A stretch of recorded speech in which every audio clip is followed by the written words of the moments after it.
afternoon guys. So today's video meron tayo dito mga product ng Cordillera Winery dito po located at San Juan, Alfonso Lista. So yung mga product nila ay tie up tayo at dinala na natin dito sa my 1K step.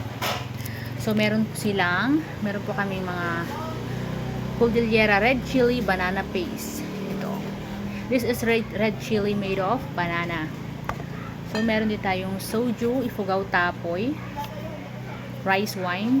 This is soju, made by Ifugao rice wine. So, meron tayong Julia blended fruit wine. Ito. Made of dragon fruit, mango, and rice. So, halo-halo siya. So, meron din siyang Bandong Tapoy rice wine. So, this is rice wine. Meron din tayong Saba wine. This is made of banana. Saging na saba na banana. So, meron din tayong dragon fruit wine. Esteban dragon fruit wine. They call it, ang pangalan ito is Pitaya. So, ito ay galing sa Cordillera Winery.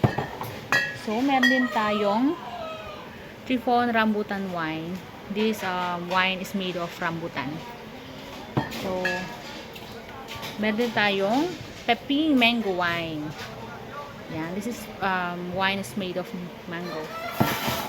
So, lahat pong ito ay may free taste po dito po sa pwesto dito sa 1K step. May free taste siya. Para matikman nyo po.